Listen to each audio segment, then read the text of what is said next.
Assalamualaikum. Alam niyo ba na marami sa mga tao na kanilang minimithi ang mga gawaing mga mabubuti. Kanilang hinahangad ang mga mabubuting gawain. Lalo na sa pagbibigay ng mga sadaqat, mga kawanggawa. At sila ay naiinggit sa mga mayayaman may kaya, di ba? Alam niyo mga kapatid, isa sa mga magandang gawain ay kahit anong gawain na mabuti ay ito ay malaki kay Allah subhanahu wa ta'ala. As long as ikaw ay taos puso, ikhlas sa paggawa ng kabutihan na ito. Alam mo ba kapatid na sa pagngiti mo lang sa iyong kapatid ay ito ay sadaqat.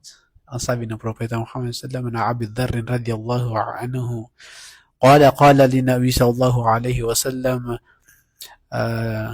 لا تحقرن من المعروف شيئا ولو أن تلقاك أخاك بوجه طلق رواه Muslim. Sabi niya, naiulat ni Abi Dharr radiyallahu anhu, kalugdan nawasan ni Allah subhanahu wa ta'ala na kanya sinabi sa kanya ng Propeta Muhammad sallallahu alaihi wasallam, huwag ninyong maliitin ang isang maliit na kabutihan.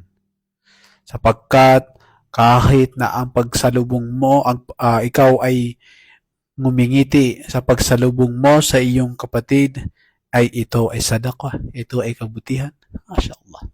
Ang kabutihan mga kapatid sa pananampalatayang Islam ay hindi lang po sa salapi, hindi lang po sa mga maibigat na gawain, bagkus itong napakasimple, pagngiti mo lang sa iyong kapatid ay isang sadaqah, isang kabutihan, isang magandang kabutihan, sa magandang gawain.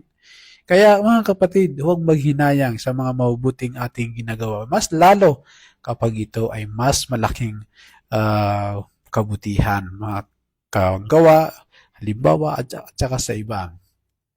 At sabi ng Propeta Muhammad sallallahu alaihi wasallam, naiulat ni Hurairah, na Abi Hurairah radhiyallahu anhu قال النبي صلى الله عليه أن النبي صلى الله عليه وسلم قبل الحسن بن علي رضي الله عنهما فقال الأقرع بن حابس إن لي عشرة ولد ما قبلت منهم أحدا فقال الرسول صلى الله عليه وسلم من لا يرحم لا يرحم متفق عليه.